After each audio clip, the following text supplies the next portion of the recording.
In this video, I'll show you how to make a presentation in Canva. First, open Canva and sign into your account. Once you're logged in, search for presentation and select the presentation format to start a new project.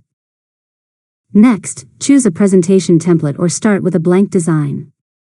Replace the sample text with your own content and customize the fonts, colors, and layouts to match your topic or brand. Now, add new slides by clicking the Add Page button. You can insert images, icons, charts, videos, and other elements by using the Elements, Uploads, and Text panels on the left side of the editor. After that, review each slide and make any final adjustments. If you'd like to add movement, apply page transitions or animations using the options in the toolbar.